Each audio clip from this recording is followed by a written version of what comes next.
Hi everyone, welcome back to Upfront Fridays.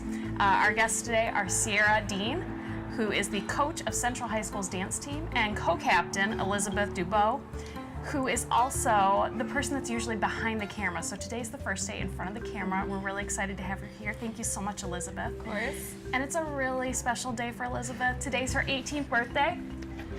So from Upfront Fridays. Oh.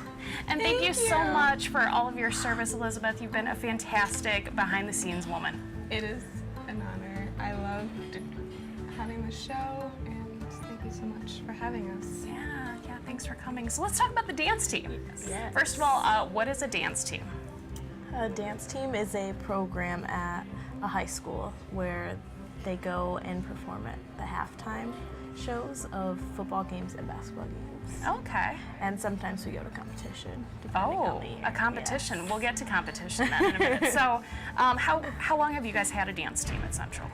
I'm not exactly sure how Okay. long the dance team has been around, but quite a few years. So it predates you. How long have you Yes. been the coach, Sarah? 2 years. 2 years. But I was on the team before for 4 years when I went to school there. Oh, wow. So so it's been around for a while. It's been around for a minute. So tell me how long, when you're talking about a performance, you're putting together a series of moves set to music. Yes. Right?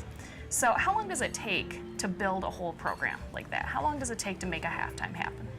To choreograph a routine, it can take anywhere from a couple days to a couple weeks, depending on how difficult the choreography is. To learn the choreography, we've had the girls learn it in 2 4-hour practices or so, and Wow. sometimes not even that long, and perform it that next week at a game. But when it comes to competition time, we learn the routine about like a month or so in advance. Okay, neat. So Elizabeth, that's what your coach says. How long does it take you to learn a routine? For me personally, I catch on really quickly to the material, so it doesn't take me too long. It just, after a couple times of redoing it, I get it. So it's really nice. Since you're the coach, do you do all the choreographing, or do you work with your students? I don't do all the choreography. I do work with the captains sometimes and then offer opportunities for any of the girls who are interested in trying to choreograph. I know a lot of them don't have experience with choreographing, so I do help out a lot. Okay. But I do like to offer them the chance to get to choreograph, which Cool. is really interesting and exciting to see their ideas. Sure. So have you gotten to do any, Elizabeth? Yes. Yeah. I love choreographing dances, so it's a lot of fun. Yeah. Is that something, like, what does it take? So if I wanted to start choreographing things, what does it take? What do I have to learn? What's my background? Good question. Yeah. Did you start doing dance maybe before you ever? Okay. I started dance when I was 2. Okay. So it does help to have taken dance classes for a few years before choreographing by yourself. Sure. Very cool.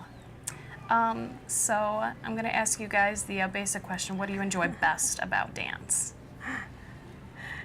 You want to go? I'll go first. For me, just being able to have a team you can rely on, and also just choreographing a dance and having it being performed at a game. So this one time, Elizabeth, you came in and your hair was done up in pigtails, and you were telling me all about how, like, you had to go get these special ribbons. And so it seems like the coordinating of outfits is a big deal in dance. Yes, we Definitely. always had the same outfit on. The time I came in was a game day, so we always dressed up for game days. We either wore jerseys or dressed up. Oh, okay. Yep. So when you guys have to make these outfit decisions, is that a team effort, or is it Yes. from the top Yes. down? Oh, okay. Yeah, we'll decide the practice before whether or not what we're gonna wear. Usually it's the same, but sometimes we have specialty routines, so we'll change up Oh, the okay. outfit for that specific game. So it sounds like you guys are turning over these, you choreograph it. Did I say that right this time? Okay, 'cause I know I said it wrong earlier. Shh. Choreographing it, and then you practice it, and then you perform it. That's a pretty fast turnaround. So how many routines would you say you learn in, like, during a football season? Let's keep it to one season. One routine per game. Wow. So it's a new routine every game. Wow. At least That's that's the crazy. goal. That is crazy amount of work. You guys are really putting it out there. And I'm sure you bring it every time. Yes. Oh, yes. It is hard work, but it always pays off in the end. Yeah. And the fact that the members love doing what they do makes it so much better because they're actually interested and want to push and put in all the effort that they can to make these routines happen. Yeah. So you just talked about effort. Let's talk about competition. Okay. So how difficult is it to prep for a competition? And how many competitions would you say you do in a given year? Each year we do one competition. So at the end of our basketball season or close to the end of the basketball season is around where competition time is. Okay. We usually go to a Spirit Shine competition every year, and so it takes we start learning routine around a month before competition starts, and we will usually perform that at a game before competition to get prep in and be able to have them be in front of an audience before they go to competition, because there are a lot of really good schools and teams that go to these competitions. I bet. So we put in a lot of work. Well, it's nice that it's the end of your year because you guys already know each other. You've got your team chemistry going by that point. So that's nice. So at Spirit Shine, I didn't ask you this pre-question, but like how many schools would you say are represented there? Like how many people are you competing against? Every year's different. Okay. We've had years where there's about 10 other schools, and we've had years where there's only about like 4 or 5. Okay. So it really just depends on the year and who decides to come. Sure. But it's always the best of the best. Oh, So, yeah. right. Definitely. That is so cool. And what a good thing for the students to have that experience too, that pressure. Definitely. Yeah. Let's go. Let's see. So is this sport gender specific or can anyone do it? In my opinion, it is not gender specific. I am welcoming anyone and everyone. In the past, it has been female dominant. Okay. And when I've been on the team, the experiences I've had, we have not had a male try out for the dance team. It's usually for cheer. But Okay. as coach now, I do welcome both genders. So get out there, boys. Make it happen. Or, non-binaries too, right? Like Yeah. anybody. You'll take it. Anybody. Yeah, great. So do you guys have a favorite dance routine that you've done in the past or a favorite particular move that you're just like, every time we do this move, I light up?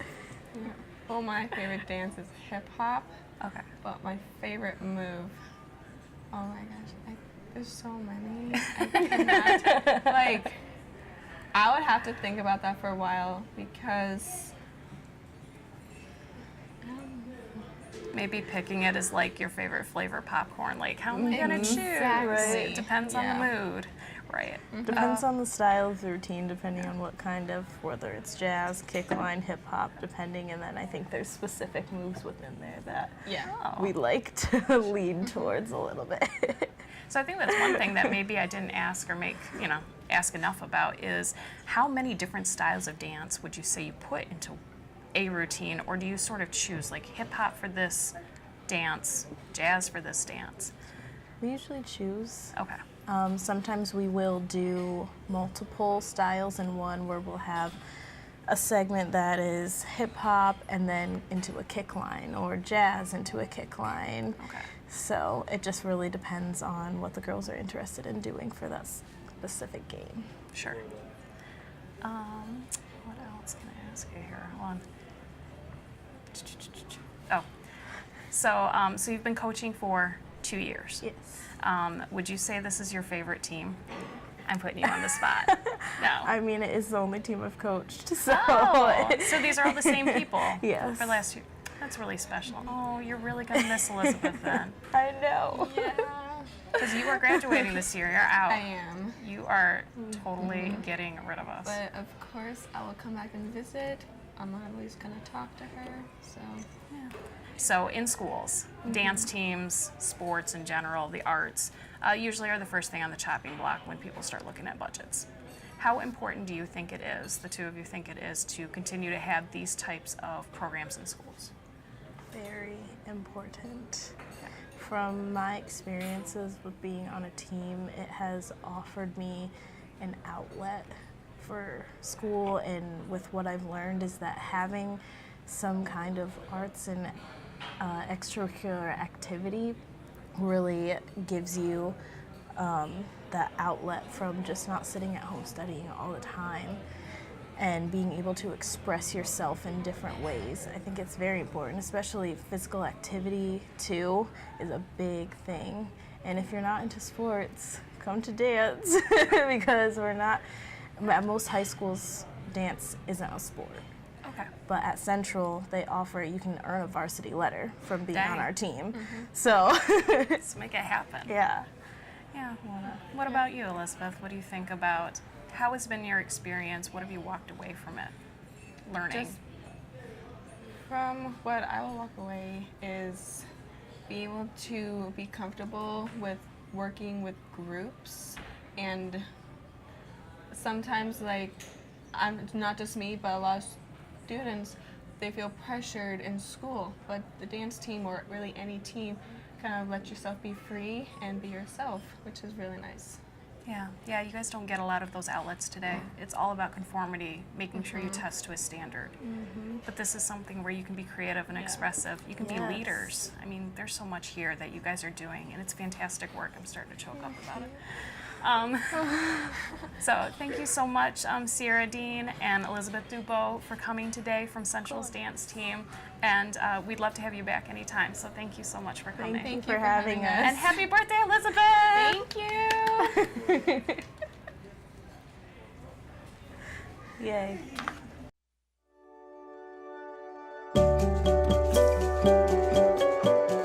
What are some of the little things that make this region so special? The rivers, lakes, streams, a springtime carpet of wildflowers,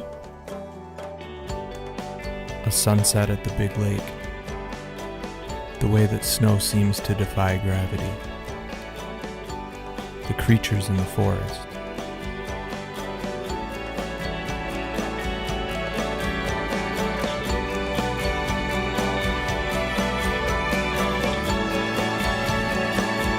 and the infinite shades of blue.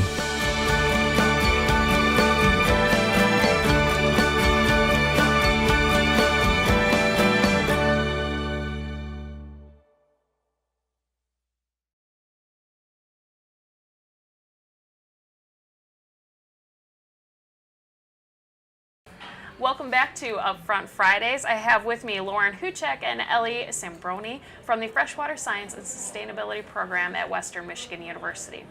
So the two of you are seniors in this program. Tell me a little bit about it. The program is an interdisciplinary program, so it's heavily focused on biology, chemistry, ecology, all of those science core classes. But we also get a wide spectrum of other business classes like economics and accounting, marketing, policy as well. So we're really understanding those three principles, those three core of sustainability. You know, people, social, economics, environmental. Wow, that's really amazing. So, so tell me a little bit about like doing the policy part of it. Why would that be important for what you're doing? So the policy part, along with everything else we do, because it's a very broad range. So when we talk about water, we have to know all of the different aspects that go into, you know, the water policy and how that affects people like biologists, or, you know, putting projects into motion and getting things changed in the communities that we care about, and, you know, in those wetland or, you know, water environments.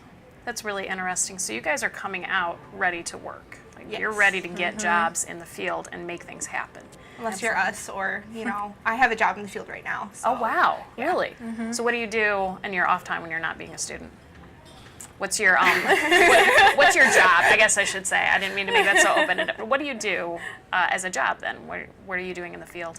So I'm kind of a biologist in training. I work at the Jordan River National Fish Hatchery. Okay. And so I work directly with the fish every day. We feed them, we clean them, and it's great hands-on work because I not only use my chemistry skills when we're testing for, you know, saltwater concentrations or ammonias and pHs, but also my biology skills and the fish themselves, what to look for. And, Wow. you know, so then we have a say in the policies a little bit. We help stock fish back into the Great Lakes and local lakes and things like that. Very cool.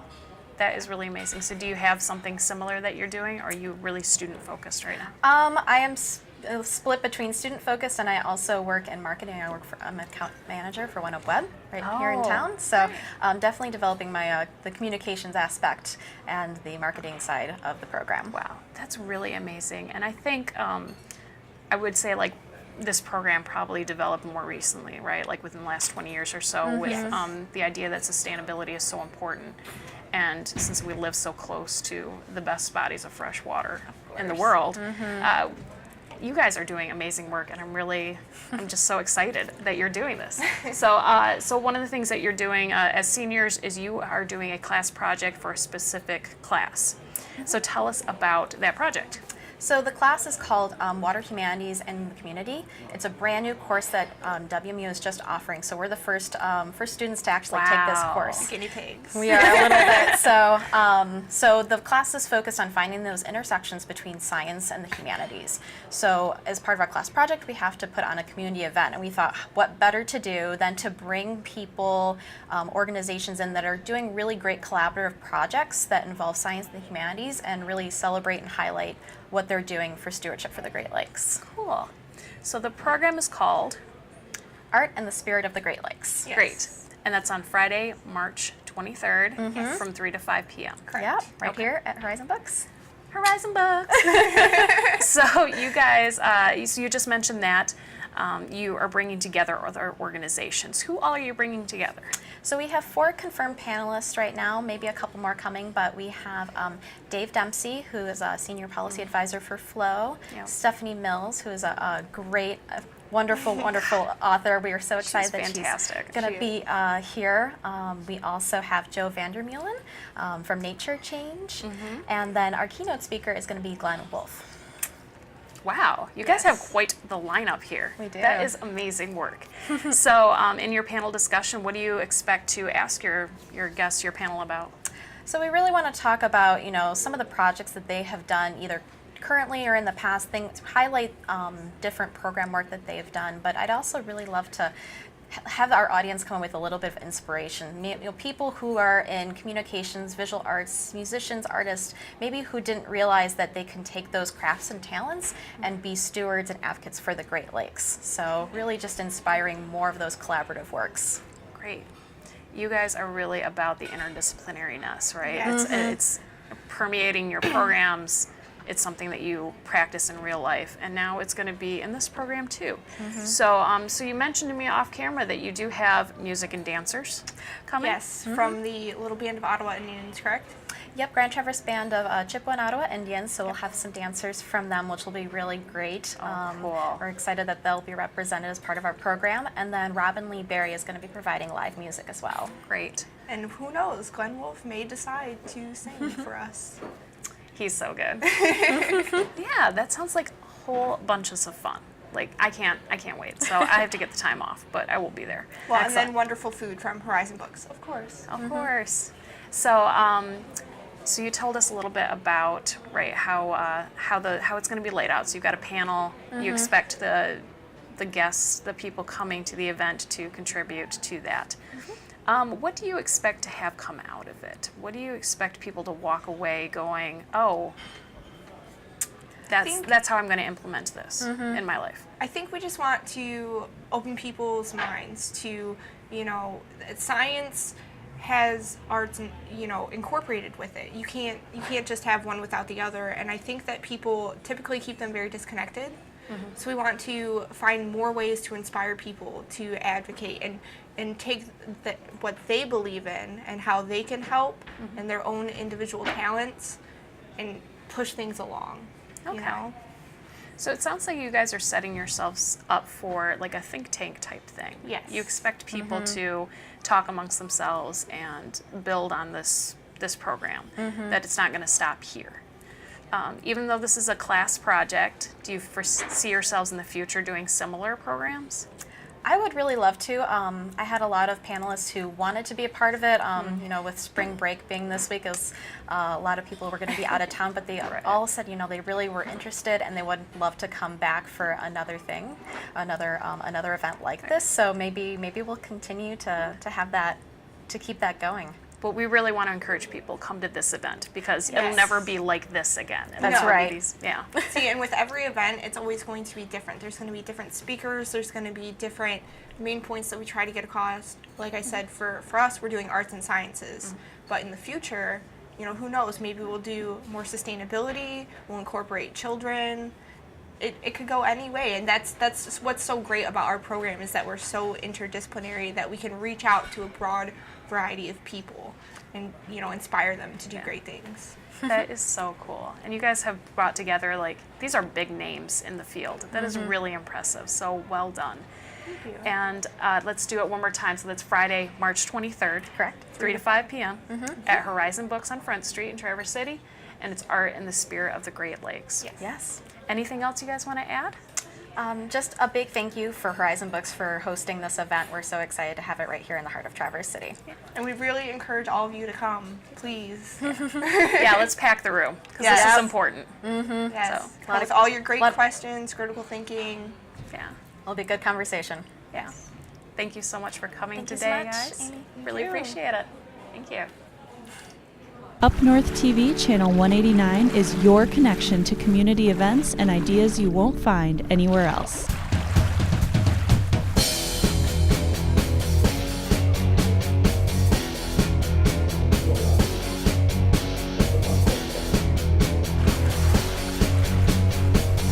When I express something, they like it.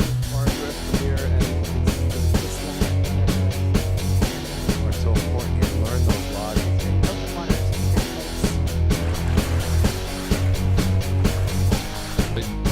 I signed that card. We had a pool, and my mom always had lots of great fun.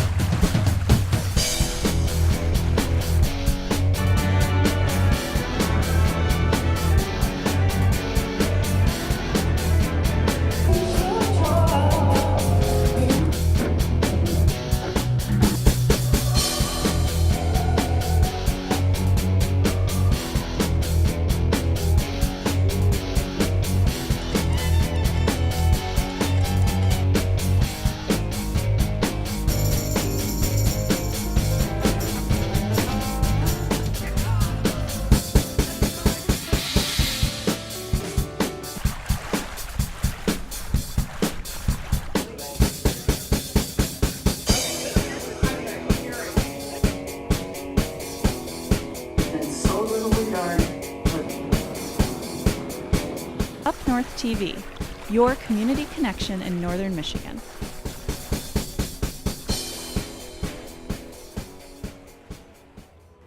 Welcome back to Upfront Fridays. We're here with Teresa Carey, Director, and Ashley Redinger, Volunteer Program Coordinator of Senior Volunteer Programs sponsored by Catholic Human Services. So, Senior Volunteer Programs, that includes We have two programs that we have here locally. We represent 10 counties, and there's the Senior Companion Program and the Foster Grandparent Program that we run through it. Great. So let's clear the air about this issue. So one of the things that you guys told me off camera was that people hear Catholic Human Services, and so they assume that these programs you have to be Catholic to either volunteer for or become a beneficiary of. Correct. Not true. Catholic Human Services is the sponsor of senior volunteer programs, and you do not have to be Catholic to work there, volunteer there, or receive services. So that's a misconception that we get all the time. Oh, sure. So yeah, not true. So senior volunteer programs, you guys are wearing your lovely Yes, we senior are. corps. So if you guys probably don't need to get a close-up of that, but it's a beautiful little emblem, and anyone who knows anything about AmeriCorps or AmeriCorps Vista will recognize that symbol. It's a very similar one, but this is specific to Senior Corps. Yes, it's a sister program to the AmeriCorps programs. It's actually designed for 55 years and up, so that's where the senior comes into play. And there are nationwide programs, just like with AmeriCorps, for Senior Corps, and it's really neat because it's tapping into the talents of our older adults and our older generation who still has so much knowledge and love to give. And this is a great opportunity for them to be involved and have something to do still in their life that they feel is a good purpose for them. So it's pretty neat. knowledge and love. That's a great way to say that, because what you guys do, tell me about, let's focus on one or the other program first. So tell me about the senior companion program. What does that look like for your volunteers?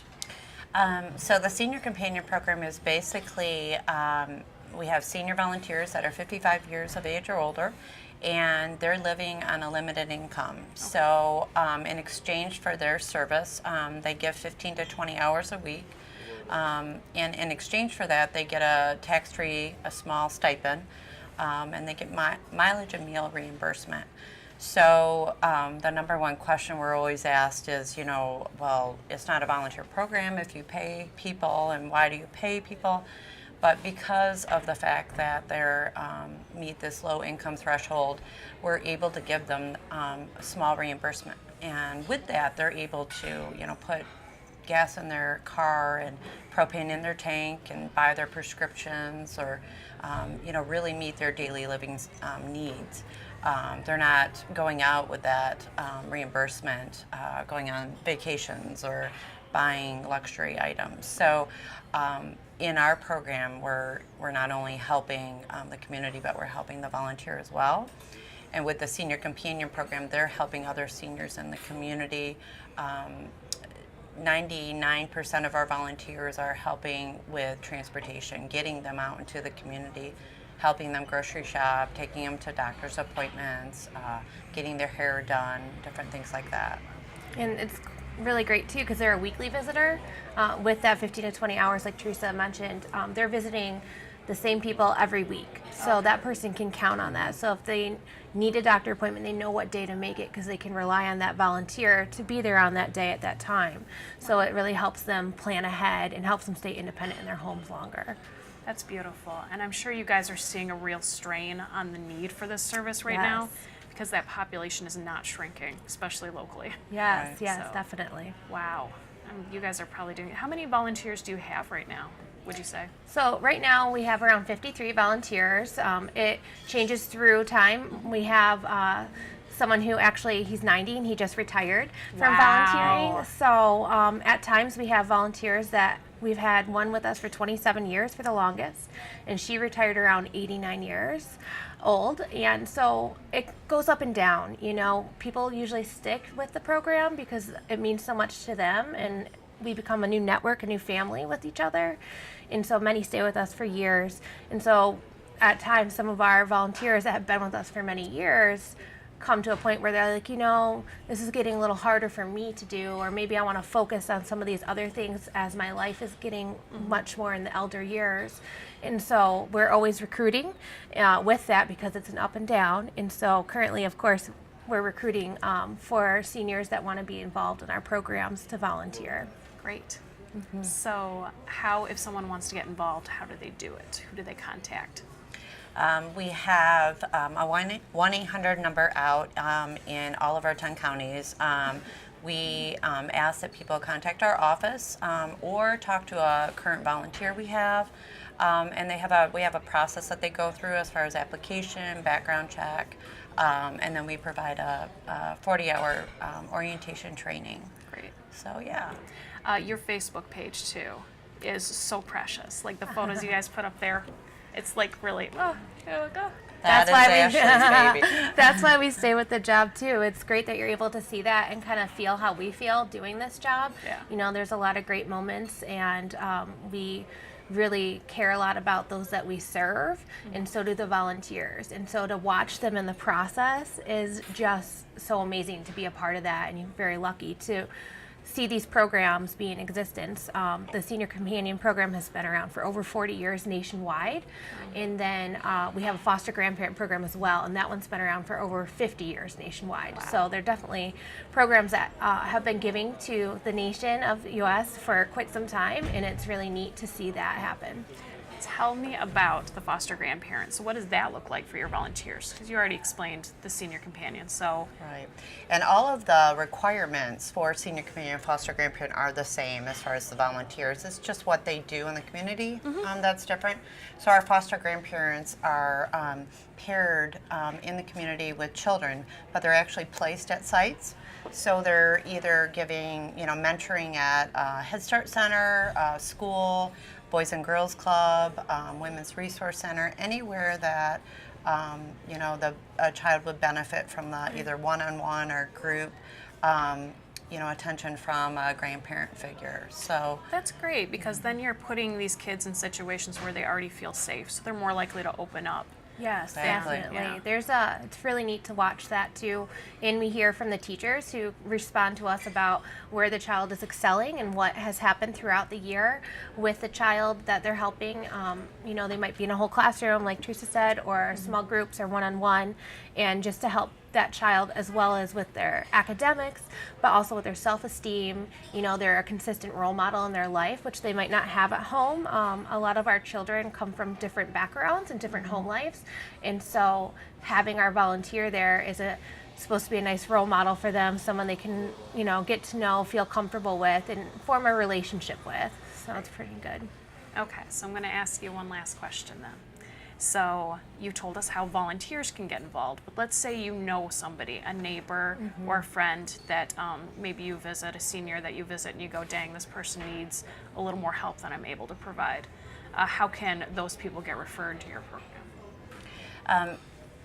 they can call our office and Okay. we can link them up. We have contracts and partnerships with different agencies across the 10 counties, and like Commission on Aging, Erie Agency on Aging, the different community mental health, different agencies that serve seniors. And so they send us referrals on seniors that would benefit from having that weekly visitor or transportation into the community. So that's how they can always call our office and we can link them up with someone. Great. Yeah, our number is 1-800-658-8554 to learn about our programs, to get involved either as a volunteer or, like you said, maybe they're a family member or someone, a neighbor that notices that their person needs some assistance. And so we're happy to help. We'll put the number right down here for everyone to see. So thank you guys so much for coming again, you. Ashley and Teresa. You guys were fantastic, and this is a wonderful program, Senior Volunteer Programs, sponsored by Catholic Human Services. Thank you for so having much. us. Thank you so much for coming.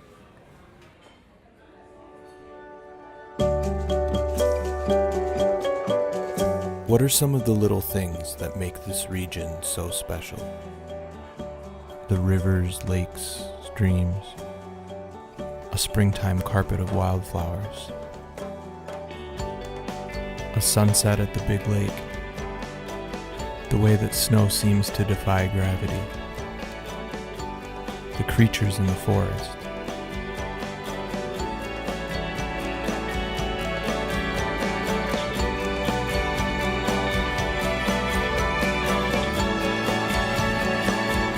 and the infinite shades of blue.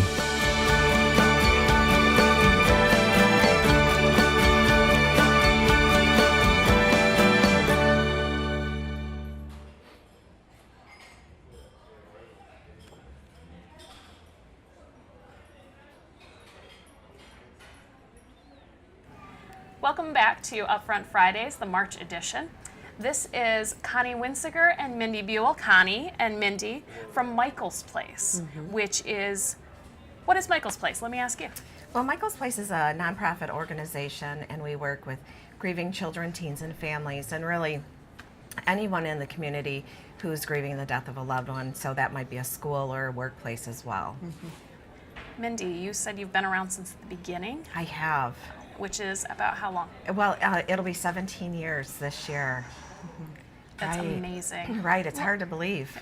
What about you, Cindy? How long have you been involved with Michael's Place? I've been the development director for about 3 years. Prior to that, I came on board as a volunteer in development work and became really integrated with the organization in 2011 and moved from project management and event management into full-blown development director. Wow. So That's wonderful. yeah.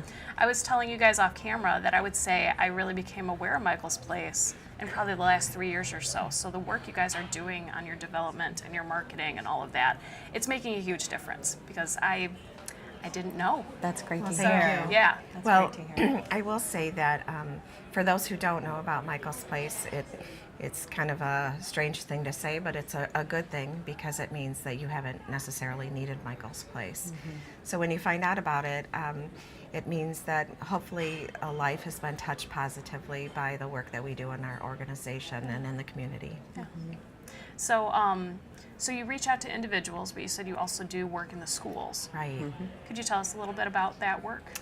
Sure. We started a number of years ago and working with schools. You know, schools have a lot of different plans that they prepare for. So it might be tornadoes or fires that they work together. They have a plan. They really prepare. They do trainings. They do lots of things, drills to get ready for it in the event that something should happen. But what we were finding that schools did not do that in the event that they would have a grief crisis or somebody who would die in the school community. And so we really started to work with schools. We created a grief crisis plan that schools could use to take on as their own, and they could create their own grief crisis team, and they could actually plan for the event if there would be a death in their school community. And so that when that death would occur, as opposed to chaos, they could really take care of the emotional and mental well-being of the students as well as everyone in their school community. That's a really good point. So a lot of times when people come into a moment of grief, that's what it feels like is chaos. Right. So Michael's Place is really giving people a point, a place to start, and a place to belong. Right. It is. It's really about hope. Michael's Place is about restoring hope. And so we want, whether it's a school or a workplace, a teenager, you know, that when that individual comes into contact with Michael's Place for the first time, and each time that more and more hope, you know, is felt inside that individual, like, I'm going to survive this. So where is Michael's Place located? Like if someone's watching this and they say, you know, that's a service that I need, how do they find you? We are at 1212 Veterans Drive, so right off of 14th Street, right in the heart of town. So we're very accessible, and it's a great facility. There's plenty of room there for the group support services and programs that we hold there. So it's very accessible. We do offer 24 different grief support opportunities in our building a month. Yeah. Wow. Right. And so, we offer more. We have yoga for grief, healing yoga that we're offering. We do writers' workshops and a lot of other things too. But we have mainstay programs that happen every month, and those would be our grief support groups. Great. Do you have grief support groups that are specific for certain types of grieving or certain types of grief? We do. We do. So what that might look like at our facility is a specific group for individuals who are grieving a loss from suicide. Okay. That's a very specific group. Yeah. We have a bereaved parents group that Wow. is a specific group. We have a women's only group that meets during the day on Wednesdays, and that's its own group, and specific groups for children based on their ages. So we call them littles for the elementary age, middles for middle schoolers, and then teens. So, So when we talked over email about you coming on, you mentioned specifically the children's programming, and that's kind of what you wanted today's focus to be on. So let's switch over to that because you already have these in place. This is something that children can do. So tell us about what you've got coming up. Well, you know, it's really important to really talk about first, and is to recognize that people think that children are resilient and that no matter what happens to them, they're going to be okay. And it is true that children are resilient, but they're only resilient when they are able to receive healthy healing opportunities, and that they are able to find or to receive love from those people in the community outside of their own family. And so that comes from teachers and neighbors and you know, leaders within their own school system. And so we understand that children's grief is very unique, and so at Michael's Place, we have different programs that look at the unique grief of children. And so, you want to talk about some of those? Well, so Michael's Place has a monthly program. We'll start with that. Our monthly program is called Robin's Nest. And Robin's Nest is built around the concept that grieving children and youth benefit tremendously from just experiencing what we call a best day. So it can look as exciting as downhill skiing at the homestead, a afternoon at Incredible Mo's, something like that. This month, and in fact this weekend, we have a twilight skating event at Center Ice. And next month we have, again, healing yoga. We have these wonderful folks at Yen Yoga who are hosting Robin's Nest for Michael's Place, and our kids and youth and their families will go and experience the opportunity to healthy healing through yoga activity and movement and physical activity. So the other part of Robin's Nest and the children's grief support groups that we host at our facility is kids benefit tremendously from being with peers who understand, who they can identify with, that it eliminates that feeling of isolation that I'm the only kid, which they may be at school, the only child in the classroom who is grieving the death of a parent or a sibling or someone very close to them.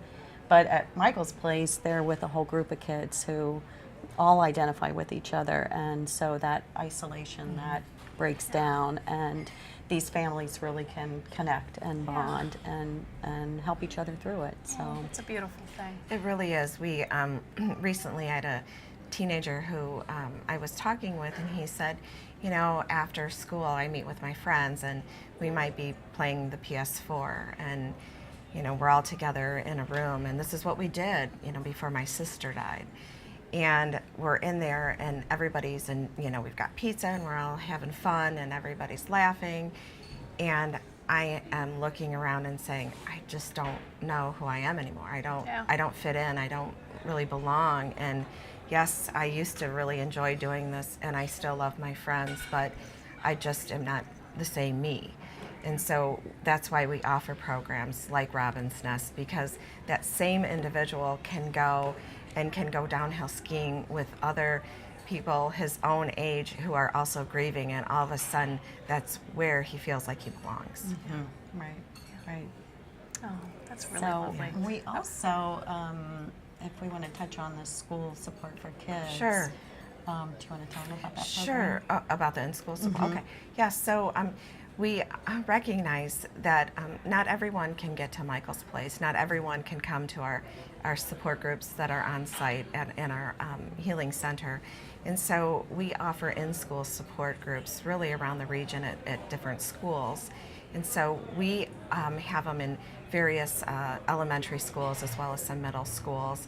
And it is, once again, just a really wonderful opportunity for students of different ages within these school systems to be able to gather. And what we have found is that when they get together, they've looked at each other and said, like, I had no idea. You know, like, you're in my science class and I had no idea that you were feeling the same way that I was feeling. And being able to bring these individuals together, it's building bonds and finding normalcy where the isolation was. Michael's Place is doing beautiful work, and thank you so much for that, and thank you so much for being that service to our community, and thank you so much for coming on today. I really Thank you for appreciate letting it. us share about it. Absolutely. Do we have enough time to talk about movie night? Yes, movie night, real quick. Real quick. So Michael's Place provides all of our programs and services at no cost to those who are coming to us, and that's very important to us to be able to do that for the families and individuals that come to Michael's Place. And the way we're able to do that is through some fundraising opportunities. We have one coming up on April 20th. We're so excited about this. It's a night at the movies to benefit Michael's Place with the State Theater as a presenting sponsor for us, and many lovely, lovely sponsors supporting this event. But the movie is The Greatest Showman.